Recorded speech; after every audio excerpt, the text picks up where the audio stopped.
ಮಂಡ್ಯದಲ್ಲಿ ವೈದ್ಯರ ನಿರ್ಲಕ್ಷ್ಯಕ್ಕೆ ಬಾಲಕಿ ಸಾವು ಪ್ರಕರಣಕ್ಕೆ ಸಂಬಂಧಪಟ್ಟಂತೆ ಮಗಳನ್ನ ಕಳೆದುಕೊಂಡು ಮುಗಿಲು ಮುಟ್ಟಿದೆ ಹೆತ್ತವರ ಆಕ್ರಂದನ. ಮಂಡ್ಯದಲ್ಲಿ ವೈದ್ಯರ ನಿರ್ಲಕ್ಷ್ಯಕ್ಕೆ ಬಾಲಕಿ ಸಾವನ್ನಪ್ಪಿದ್ರು. ಈ ಪ್ರಕರಣಕ್ಕೆ ಸಂಬಂಧಪಟ್ಟಂತೆ ಮಗಳನ್ನ ಕಳೆದುಕೊಂಡ ಕುಟುಂಬಸ್ಥರ ಆಕ್ರಂದನ ಮುಗಿಲು ಮುಟ್ಟಿದೆ. ಮಿಮ್ಸ್ ಎದುರು ಮೃತ ಬಾಲಕಿಯ ಪೋಷಕರು ಪ್ರತಿಭಟನೆಯನ್ನ ಮಾಡ್ತಾ ಇದ್ದಾರೆ. ಪಾದದ ಮೂಳೆ ಮುರಿತದಿಂದ ಚಿಕಿತ್ಸೆಗೆ ಸಾನ್ವಿ ಮಗುವನ್ನ ದಾಖಲು ಮಾಡಲಾಗಿತ್ತು. ಮಿಮ್ಸ್ನಲ್ಲಿ 7 ವರ್ಷದ ಬಾಲಕಿ ಸಾನ್ವಿಗೆ ಪಾದದ ಆಪರೇಷನ್ ಕೂಡ ಮಾಡಲಾಗಿತ್ತು. ಪಾದದ ಆಪರೇಷನ್ ವೇಳೆ ಬಾಲಕಿಯ ಜೀವವನ್ನ ತೆಗೆದಿರುವ ಆರೋಪ ಕೇಳಿಬಂದಿದೆ. ಆಪರೇಷನ್ ಬಳಿಕ ಆರೋಗ್ಯ ಏರುಪೇರಾಗಿದೆ. ಐಸಿಯುನಲ್ಲಿ ಚಿಕಿತ್ಸೆ ಕೂಡ ನೀಡಲಾಗಿದೆ. ಬಳಿಕ ಬಾಲಕಿ ಸಾನ್ವಿ ಸಾವನ್ನಪ್ಪಿದ್ದಾಗಿ ವೈದ್ಯರು ಮಾಹಿತಿ ಕೊಟ್ಟಿದ್ದಾರೆ. ವೈದ್ಯರ ವಿರುದ್ಧ ಬಾಲಕಿ ಸಾನ್ವಿ ಕುಟುಂಬಸ್ಥರ ಆಕ್ರೋಶ ವ್ಯಕ್ತಪಡಿಸ್ತಾ ಇದ್ದಾರೆ. ಮಂಡ್ಯದಲ್ಲಿ ವೈದ್ಯರ ನಿರ್ಲಕ್ಷ್ಯಕ್ಕೆ ಬಾಲಕಿ ಸಾವನ್ನಪ್ಪಿರುವಂಥದ್ದು. ಈ ವೈದ್ಯರ ಎಡವಟ್ಟು ಒಂದಲ್ಲ ಒಂದು ನಡೀತಾನೆ ಇರುತ್ತೆ. ದಿನ ಬೆಳಗಾದ್ರೆ ಅಲ್ಲಿ ವೈದ್ಯರು ಎಡವಟ್ಟು ಮಾಡಿದ್ರು, ಇಲ್ಲಿ ವೈದ್ಯರು ಎಡವಟ್ಟು ಮಾಡಿದ್ರು ಅಂತ ಕೇಳ್ತಾನೆ ಇರ್ತೀವಿ. ಇವ್ರು ನಿಜಕ್ಕೂ ಕೂಡ MBBS ಓದ್ಬಿಟ್ಟು ಡಾಕ್ಟರ್ ಆಗಿದಾರ ಅಂತ ಒಂದ್ಸಲ ಅವ್ರ ಸರ್ಟಿಫಿಕೇಟ್ನ ಚೆಕ್ ಮಾಡಬೇಕು. ಮಗು ಕಾಲು ಏಟಾಗಿದೆ ಅಂತಂದ್ರೆ ನೀವು ಹೆಂಗ್ರಿ ಯಾವ್ದು ರೀತಿ ಆಪರೇಷನ್ ಮಾಡಿದ್ರಿ? ಕಾಲಿನ ಪಾದದ ಮೂಳೆ ಮುರಿತ ಆಗಿದೆ ಅಂದ್ರೆ ಅದಕ್ಕೆ ಆಪರೇಷನ್ ಮಾಡಬೇಕು. ಜೀವ ತೆಗೆಯೋ ಮಟ್ಟಿಗೆ ಅದೆಂತ ಆಪರೇಷನ್ ಮಾಡಿದ್ರೆ ಗೊತ್ತಾಗ್ತಾ ಇಲ್ಲ. ಸದ್ಯಕ್ಕೆ ಕುಟುಂಬಸ್ಥರ ಆಕ್ರಂದನ ಮುಗಿಲು ಮುಡ್ತಾ ಇದೆ. ಯಾರಿಗೇ ಆಗಿರ್ಬೋದು. ಎಷ್ಟು ಮುದ್ದಾಗಿದೆ ಬಾಲಕಿ. ನೀವು ಕೂಡ ಫೋಟೋವನ್ನ ಗಮನಿಸಿದ್ರಿ. ಅಂತಹ ಮುದ್ದಾದ ಮಗುವನ್ನ ಕಳೆದುಕೊಂಡೆ ಯಾವ ಕುಟುಂಬಸ್ಥರು ತಾನೇ ಸುಮ್ಮನೆ ಇರ್ತಾರೆ. ಸದ್ಯಕ್ಕೆ ಪ್ರತಿಭಟನೆಯನ್ನ ಮಾಡ್ತಾ ಇದ್ದಾರೆ. ಆ ಆಸ್ಪತ್ರೆಯ ಮುಂಭಾಗ ಶವವನ್ನ ಇಟ್ಟು ಕುಟುಂಬಸ್ಥರು ಆಕ್ರೋಶವನ್ನ ವ್ಯಕ್ತಪಡಿಸ್ತಾ ಇದ್ದಾರೆ. ನೀವು ಗಮನಿಸ್ತಾ ಇದ್ದಾರೆ ಎಲ್ಲ ಕುಟುಂಬಸ್ಥರು ಕೂಡ. ಒಂದು ಕಡೆ ಮಗುವನ್ನ ಕಳೆದುಕೊಂಡಂತಹ ದುಃಖ ಒಂದು ಕಡೆ ಆದ್ರೆ, ಮತ್ತೊಂದು ಕಡೆ ನಮ್ಮ ಮಗುವನ್ನ ಈ ರೀತಿ ಮಾಡಿದ್ರಲ್ಲ ಅನ್ನೋ ಕೋಪ ಮತ್ತೊಂದು ಕಡೆ. ಯಾರಿಗೆ ಆಗ್ಲಿ ಆಕ್ರೋಶ ಬಂದೇ ಬರುತ್ತೆ. ಅಂತಹ ಮುದ್ದಾದ ಮಗುವನ್ನ ಸಾವಿಗೆ ಈ ಆಸ್ಪತ್ರೆ ಕಾರಣ ಅಂದ್ರೂ ಕೂಡ ತಪ್ಪಾಗ್ಲಿಕ್ಕಿಲ್ಲ. ಇವರು ವೈದ್ಯರ ಅಲ್ಲವಾ ಇಲ್ಲ ಯಮರು ಅಂತ, ಯಮನ ವೈದ್ಯ ರೂಪದಲ್ಲಿರುವ ಯಮ ಅಂತ ಅನ್ಸುತ್ತೆ. ವೈದ್ಯೋ ನಾರಾಯಣ ಹರಿ ಅಂತ ಮಾತು ಒಂದಿತ್ತು. ಆದ್ರೆ ಇವ್ರನ್ನ ನೋಡಿದ್ರೆ ನಾರಾಯಣ ಅಂತ ಹೇಳೋದಕ್ಕೆ ಮನಸ್ಸೇ ಬರಲ್ಲ ಅನ್ಸುತ್ತೆ. ಯಮರು, ಯಮ ಕಿಂಕರರು ಅಂತ ಹೇಳಬೇಕನ್ಸುತ್ತೆ.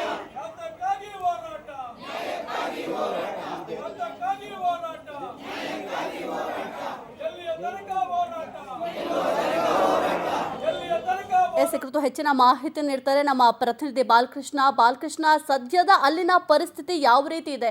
ಒಂದು ಕಡೆ ಕುಟುಂಬಸ್ಥರ ಆಕ್ರಂದನ, ಮತ್ತೊಂದು ಕಡೆ ಮುದ್ದಾದ ಮಗುವನ್ನ ಕಳೆದುಕೊಳ್ಳೋದಕ್ಕೆ ಕಾರಣ ಆದಂತಹ ಆ ಆಸ್ಪತ್ರೆಯ ವಿರುದ್ಧ ಪ್ರತಿಭಟನೆಯನ್ನ ವ್ಯಕ್ತ ಮಾಡ್ತಾ ಇದ್ದಾರೆ. ಏನೆಲ್ಲ ಅಪ್ಡೇಟ್ಸ್ ಇದೆ? ಅಲ್ಲಿನ ಪರಿಸ್ಥಿತಿ ಹೇಗಿದೆ? ಹೌದು ಸಹಿತ, ಏನು ವೈದ್ಯರನ್ನ ಒಂದು ದೇವ್ರಿಗೆ ಹೋಲಿಸ್ತಾರೆ. ಆದ್ರೆ ದೇವರೇ ಇಲ್ಲಿ ಶಾಪ ಆಗಿ ಪರಿಣಮಿಸಿದೆ ಅಂತಾನೆ ಹೇಳ್ಬೋದು. ಯಾಕೆಂದ್ರೆ ವೈದ್ಯರನ್ನ ನಂಬಿ ಬಂದಂತ ಕುಟುಂಬಕ್ಕೆ ಇವತ್ತು ದೊಡ್ಡ ಅನ್ಯಾಯ ಆಗಿದೆ ಅಂತಾನೆ ಹೇಳ್ಬೋದು.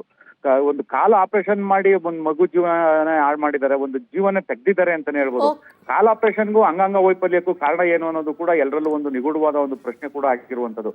ಈಗ ಪ್ರತಿಭಟನೆ ನಡೆಸ್ತಾ ಇದ್ದಾರೆ. ಯಾವುದೇ ಕಾರಣಕ್ಕೂ ನಾವು ಪ್ರತಿಭಟನೆ ಹಿಂಪಡೆಯಲ್ಲ. ನಮಗೆ ನ್ಯಾಯ ಬೇಕು. ಸ್ಥಳಕ್ಕೆ ಆರೋಗ್ಯ ಸಚಿವರು ಬರಬೇಕು, ಜಿಲ್ಲಾಧಿಕಾರಿಗಳು ಬರಬೇಕು. Balakrishna, please be on hold.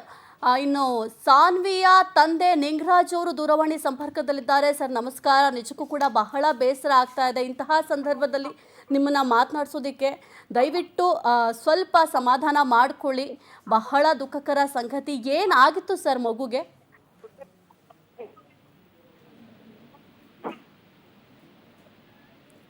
Sir ಕೇಳಿಸ್ತಾ ಇದೆಯಾ ನಿಂಗರಾಜು ಸರ್ ಮಾತನಾಡೋದು? ಸರ್ ಮಗುಗೆ ಏನಾಗಿತ್ತು ಮೊದಲು? ಬಲಗಾಲು ಟೈಲ್ಸ್ ಚಡಿ ಕಂಬಿದ್ರು ಮೇಡಮ್. ಗ್ರಾನೈಟ್ ಕಲ್ಲು ಚಡಿ ಕಂದಿದ್ರು. ಅದು ನಾವು ಪುನಃ ಅಲ್ಲಿ ಹೋಗ್ಬಿಟ್ಟು ಮಾವಳಿಗೆ ಹೋದೋ. ಎಕ್ಸ್ರಾ ತೆಗಿತ್ತು. ಎಕ್ಸ್ರಲ್ಲಿ ರಿಪೋರ್ಟ್ ಅಲ್ಲಿ ಇದು ಮೂಳೆ ಕ್ರ್ಯಾಚ್ ಆಗಿದೆ ಕಣಪ್ಪ, ನಾವು ಇಲ್ಲೆಲ್ಲೂ ಆಗಲ್ಲ, ಮಂಡ್ಯ ಕರ್ಕೊಂಡು ಹೋಗಪ್ಪ ಅಂತಂದು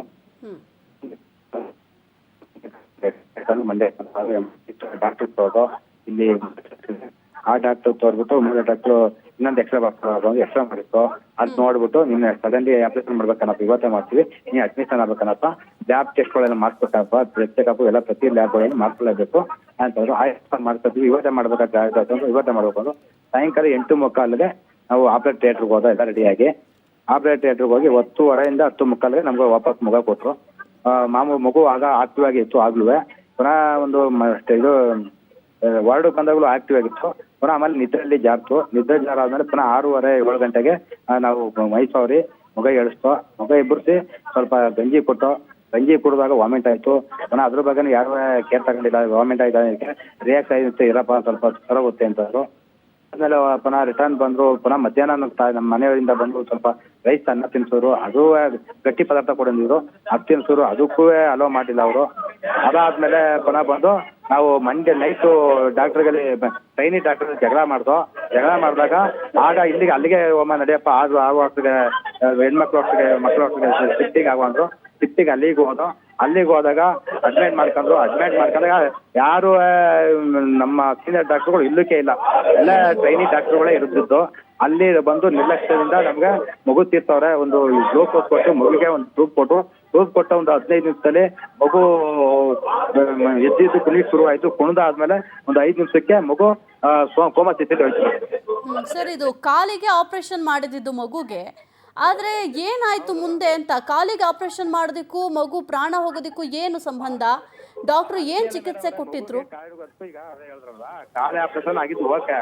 ಅದ್ ಮಾಡಾದ್ಮೇಲೆ ಡಾಕ್ಟರ್ಗಳು ಅಂದ್ರು, ನಮ್ ಜೊತೆಲಿ ಇದ್ರು, ಬ್ಲಡ್ ಚೆಕಪ್ ಅಂದ್ಬಿಟ್ಟು ಅಪ್ಪ ಮಗುಗೆ ಇದು ಅಂಗಾಂಗ ಸಮಸ್ಯೆಗಳು ಇದೆ ಕಣಪ್ಪ, ನಿಮ್ ಸೈನ್ ಹಾಕಪ್ಪ ಅಂತ ನಮ್ಗೆ ಕೇಳಿದ್ರೆ ಸೈನ್ ಹಾಕಲ್ಲ ಅಂತವ್ರು. ಏನ್ ಅಂಗಾಂಗ ಸಮಸ್ಯೆ ಇದೆ, ಕಿಟಿ ಇದೆ, ವಯಸ್ಸುಗಳಿದೆ, ಅಂಗಾಂಗ ಸಮಸ್ಯೆಗಳಿದೆ, ನೀವು ಸೈನ್ ಹಾಕ್ಬೇಕನಪ್ಪ ಅಂದ್ರು. ಸೈನ್ ಹಾಕೋಲ್ಲ ಮೇಡ್ತಾರೋ ನೀವು? ಹೇಗೆ ಅಂಗಾಂಗ ಮಗು ಚೆನ್ನಾಗಿ ಬಂದಿದೆ, ಚೆನ್ನಾಗಿ ಮಾತಾಡ್ತಾ ಇದೆ, ಬೆಳಿಗ್ಗೆ 4 ಕಡೆ ಚೆನ್ನಾಗಿದೆಯಲ್ಲ, ಈಗ ಏನಾಯ್ತು ಅಂತ ಕೇಳಿದೆ. ಏನಿಲ್ಲ ನಡೆಯಪ್ಪ, ಹೊರಗಡೆ ನಡೆಯಪ್ಪ. ಸರ್, ವಿಮ್ಸ್ ನಿರ್ದೇಶಕರು ನರಸಿಂಹಮೂರ್ತಿ ಅವರು ಲೈನ್ನಲ್ಲಿದ್ದಾರೆ ಸರ್. ಫಸ್ಟ್ ಅವ್ರನ್ನ ಮಾತನಾಡಿಸ್ತೀನಿ. ಸರ್, ನಿಮಗೆ ವಿಚಾರ ಗೊತ್ತಾಗಿದೆ ಅಂತ ಅನ್ಸುತ್ತೆ, ಯಾಕೆಂದ್ರೆ ನಿಮ್ಮ ಆಸ್ಪತ್ರೆಯಲ್ಲಿ ಆಗಿರುವ ಘಟನೆ ಇದು. ಹೌದು, ನಮ್ಮ ಆಸ್ಪತ್ರೆಗೆ ಆ ಮಗು ಮಳವಳ್ಳಿಯಲ್ಲಿ ನಲ್ಲೂರು ಗ್ರಾಮದಿಂದ, ಮಳವಳ್ಳಿ ತಾಲೂಕು, ಅಲ್ಲಿ ಅವರಿಗೆ ಕಾಲ ಮೇಲೆ ಇದು ಟೈಲ್ಸ್ ಬಿದ್ದು ಒಂದು ಉಂಡಾಗಿ ಅವರು ಮಳವಳ್ಳಿ ಲೋಕಲ್ ಹಾಸ್ಪಿಟಲ್ ತೋರ್ಸ್ಕೊಂಡಿದ್ರು. ತೋರ್ಸ್ಕೊಂಡು 4 ದಿವಸ ಅಲ್ಲಿ ಟ್ರೀಟ್ಮೆಂಟ್ ತಗೊಂಡಿದ್ದಾರೆ. ಆ ಟ್ರೀಟ್ಮೆಂಟ್ ಗೆ ಸ್ಪಂದಿಸದೇ ಇದ್ದಾಗ ಇಲ್ಲಿಗೆ ಬಂದಿದ್ರು, ನೋವು ಇಲ್ಲ ಅಂತ ಅಂದ್ಬಿಟ್ಟು. ಬಂದ್ಮೇಲೆ ಇಲ್ಲಿ ನಾವು ಇಮಿಡಿಯೇಟ್ ಎಮರ್ಜೆನ್ಸಿ ವಾರ್ಡ್ ಅಲ್ಲಿ ಅಡ್ಮಿಟ್ ಮಾಡ್ಕೊಂಡು ಅವ್ರಿಗೆ ಎಕ್ಸ್ರೇ ಮಾಡಿಸಿ, ಎಕ್ಸ್ರೇದಲ್ಲಿ ಮೂಳೆ ಮುರಿತು ಮತ್ತೆ ಗಾಯ ಇರೋದ್ರಿಂದ ಇಮಿಡಿಯೇಟ್ ನಾವು ಆಪರೇಷನ್ ಥಿಯೇಟರ್ ತಗೊಂಡೋಗಿ, ಆಮೇಲೆ ಪೀಡಿಯಾಟ್ರಿಕ್ಸ್ ಎಲ್ಲ ಒಪಿನಿಯನ್ ತಗೊಂಡು ಅದಕ್ಕೆ ಮೂಳೆಗೆ ಏನ್ ಮಾಡ್ಬೇಕು, ಫ್ರಾಕ್ಚರ್ಗೆ ಒಂದು ವೈರ್ ಕೆ ವೈರ್ ಅಂತ ಹಾಕ್ತೀವಿ, ಅದು ಹಾಕಿದೀವಿ. ಹಾಕಿಬಿಟ್ಟು ಮತ್ತೆ ಅದೆಲ್ಲ ಓಟಿ ಮುಗಿದ್ಮೇಲೆ ಅವ್ರನ್ನ ಪೋಸ್ಟ್ ಆಪರೇಟಿವ್ ವಾರ್ಡ್ಗೆ ಹಾಕಿದ್ವಿ. ಅವಾಗ ಒಂದು 2-3 ಅವರ್ಸ್ ಚೆನ್ನಾಗಿತ್ತು ಮಗು. ಆಮೇಲೆ ಡಿಟೋರಿಯೇಟ್ ಆದಾಗ ನೋಡಿದಾಗ ಸೆಪ್ಟಿಸಿಮಿಯಾ ಆಗಿರ್ಬೋದು ಅಂತ ಚೆಕ್ ಮಾಡಿಬಿಟ್ಟು ನಾವು ಪೀಡಿಯಾಟ್ರಿಕ್ ICUಗೆ ಶಿಫ್ಟ್ ಮಾಡಿ, ಪೀಡಿಯಾಟ್ರಿಷಿಯನ್ಸ್ ಎಲ್ಲ ಚೆನ್ನಾಗಿ ICU ಅಲ್ಲಿ ನೋಡ್ಕೊಂಡಿದ್ದಾರೆ. ಆದ್ರೂ ಅದನ್ನ ಬದುಕ್ಸಕ್ ಆಗ್ಲಿಲ್ಲ. ಅದೇ ಸರ್, ಬದುಕಸಕ್ ಆಗಿಲ್ಲ ಅಂದ್ರೆ ಏನಾಗಿತ್ತು ಅನ್ನೋದು ಬೇಕಲ್ಲ. ಈಗ ಶಸ್ತ್ರಚಿಕಿತ್ಸೆ ಆಯ್ತು, ಪಾದದ ಮೂಳೆ ಮುರಿತ ಆಗಿತ್ತು, ಶಸ್ತ್ರಚಿಕಿತ್ಸೆ ಎಲ್ಲವೂ ಓಕೆ, ಆದ್ರೆ ಏನಾಗಿತ್ತು? ಮಗು ಪ್ರಾಣ ಹೋಗೋದಕ್ಕೆ ಏನಾಗಿತ್ತು? ಅದೇ ಸೆಪ್ಟಿಸಿಮಿಯಾ ಅಂತ ಆಗಿರ್ತದೆ. ಯಾಕಂದ್ರೆ 4 ದಿವಸ ಬಿಟ್ಟು ಬಂದಿದ್ರಲ್ಲ, ಅಲ್ಲಿ ಲೋಕಲ್ ಇನ್ಫೆಕ್ಷನ್ ಆಗಿ ಅದು ಸ್ಪ್ರೆಡ್ ಆಗಿರ್ತದೆ, ಸೆಪ್ಟಿಸಿಮಿಯಾ ಅಂತ. ಈಗ ಶಸ್ತ್ರಚಿಕಿತ್ಸೆ ಮಾಡುವಾಗ ಅದು ಗೊತ್ತಾಗುತ್ತಲ್ವಾ ಸರ್? ಏನಾದ್ರು ಇನ್ಫೆಕ್ಷನ್ ಆಗಿದ್ರು ಕೂಡ ಆಪರೇಷನ್ ಮಾಡುವಾಗ ಗೊತ್ತಾಗುತ್ತಲ್ವಾ? ಸ್ಕ್ಯಾನಿಂಗ್ ಎಲ್ಲ ಮಾಡ್ಸಿರ್ತಾರಲ್ಲ. ಸ್ಕ್ಯಾನಿಂಗ್ ಮಾಡ್ಸಿದೀವಿ, ಎಕ್ಸ್ರೇ ಮೂಳೆ ಮುರಿದಕ್ಕೆ ಮೂಳೆಗೆ ನಾವು ವೈರ್ ಹಾಕಿದ್ದೇವೆ ಅದಕ್ಕೆ. ಅದು ಟಿಶ್ಯೂ ಅಲ್ಲಿ ಮೈಕ್ರೋ ಇದಾದಾಗ ನಮ್ಗೆ ಗೊತ್ತಾಗಲ್ಲ, ಮೈಕ್ರೋ ಸ್ಪ್ರೆಡ್ ಆಗಿರ್ತದೆ ಲಿಂಫ್ಯಾಟಿಕ್ಸ್ ಇಂದ. ಆದ್ರೆ ಪೋಷಕರು ಹೇಳ್ತಾ ಇದ್ದಾರೆ, ಒಬ್ರು ಸೀನಿಯರ್ ಡಾಕ್ಟರ್ ಇಲ್ಲ ಆಸ್ಪತ್ರೆ ಅಂತ ಅಂದಿದ ತಕ್ಷಣ ಒಬ್ರಾದ್ರೂ ಸೀನಿಯರ್ ಡಾಕ್ಟರ್ ಆಗಿರಬಹುದು, ಡ್ಯೂಟಿ ಡಾಕ್ಟರ್ ಅನ್ನೋದು ಇರ್ಲೇಬೇಕಾಗತ್ತೆ. ಆದ್ರೆ ಯಾರು ಇಲ್ಲ ಅಂತಂದ್ರೆ ಹೆಂಗಾಗತ್ತೆ ಸರ್? ಅಲ್ಲಿ ಬೇರೆ ಮಗು ಅಂತಲ್ಲ, ಬೇರೆ ಪೇಷಂಟ್ಸ್ಗೂ ಕೂಡ ತೊಂದರೆ ಆಗತ್ತೆ ಅಲ್ವಾ? ಇಲ್ಲ ಈ ತರ ಪೇಷಂಟ್ ನಾವು ಅಸಿಸ್ಟೆಂಟ್ ಪ್ರೊಫೆಸರ್ ಅನ್ನೋರೇ ನೋಡಿ ಅವರೇ ಆಪರೇಷನ್ ಮಾಡಿ ಅವರೇ ಮಾಡಿರೋದು. ಎಲ್ಲ ಸೀನಿಯರ್ಸ್ ರೌಂಡ್ಸ್ ಮಾಡ್ತೀವಿ, ಎಲ್ಲ ಮಾಡಿದ್ರು, ಆತರ ಏನಿಲ್ಲ. ಆದ್ರೆ ಮತ್ತೆ ಪೋಷಕರು ಹೇಳ್ತಾ ಇರೋದು ಸುಳ್ಳು ಅಂತನಾ ಸರ್ ನಿಮ್ ಪ್ರಕಾರ? ಪೋಷಕರು ಅವರು ಅಲ್ಲಿ ನೋಡಿ PG ಅವರು ಫಸ್ಟ್ ನೋಡಿ ಎಕ್ಸ್ರೇ ಎಲ್ಲ ಅರ್ಧನ್ ಮಾಡಿರ್ತಾರೆ.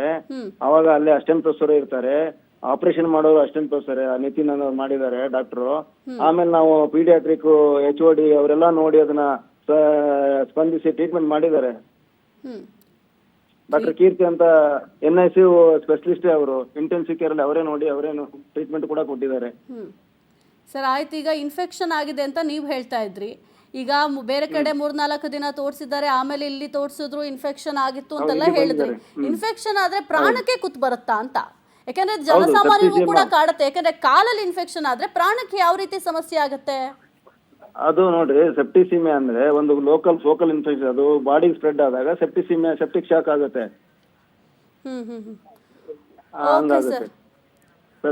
Okay sir, thank you power TV ಜೊತೆ ಮಾತನಾಡೋದಕ್ಕೆ. ನಿಜಕ್ಕೂ ಕೂಡ ಬಹಳ ಬೇಸರ ಆಗತ್ತೆ. ಅಂತಹ ಮುದ್ದಾದ ಮಗುವನ್ನ ಕಳ್ಕೊಂಡಂತಹ ಕುಟುಂಬಸ್ಥರ ಆಕ್ರಂದನ ಒಂದ್ ಕಡೆ ಮುಗಿಲು ಮುಡ್ತಾ ಇದೆ, ಆದ್ರೆ ಒಂದು ಕಡೆ ವೈದ್ಯರ ಮೇಲೂ ಕೂಡ ಅನುಮಾನ ವ್ಯಕ್ತ ಆಗ್ತಾ ಇದೆ. ಇವಾಗ ಕಾಲಿಗೆ ಏಟಾಗಿದೆ ಅಥವಾ ಕಾಲಿಗೆ ತೊಂದರೆ ಆಗಿದೆ ಅಂತಂದ್ರೆ, ಪ್ರಾಣ ಹೋಗುತ್ತೆ ಅಂದ್ರೆ ಹೇಗೆ ತಾನೇ ನಂಬೋದಕ್ಕೆ ಸಾಧ್ಯ ಆಗತ್ತೆ? ಈಗ ಕಾಲಲ್ಲಿ ಏನೋ ಇನ್ಫೆಕ್ಷನ್ ಆಗಿದೆ ಅಂದರೆ ಕಾಲು ಕಟ್ ಮಾಡಬೇಕಪ್ಪ, ಅಥವಾ ಕಾಲಿಗೇನೋ ಸಮಸ್ಯೆ ಆಯಿತು ಅಂದರೆ ಹೌದು ಏನೋ ಕಾಲಿಗೇನೋ ಇನ್ಫೆಕ್ಷನ್ ಆಗಿದೆ ಓಕೆ ಅಂತ ಹೇಳ್ಬೋದು. ಆದರೆ ಪ್ರಾಣ ಯಾವ ರೀತಿ ಹೋಗುತ್ತೆ? ಇದು ನಮ್ಮ ಪ್ರಶ್ನೆ ಅಲ್ಲ, ಸಾರ್ವಜನಿಕರು ಕೂಡ ಇದನ್ನೇ ಪ್ರಶ್ನೆ ಮಾಡ್ತಾ ಇರೋದು. ಈಗ ಹೊಟ್ಟೆ ನೋವು ಅಂತಂದರೆ ನೀವು ತಲೆನೇ ತೆಗಿಬೇಕಂದ್ರೆ ಯಾವ ರೀತಿ ಆಗುತ್ತೆ? ಈ ಸಾವಿಗೆ ನ್ಯಾಯ ಸಿಗಲೇಬೇಕು. ಕುಟುಂಬಸ್ಥರ ಜೊತೆ ಪವರ್ ಟಿವಿ ಸದಾ ನಿಲ್ಲುತ್ತೆ.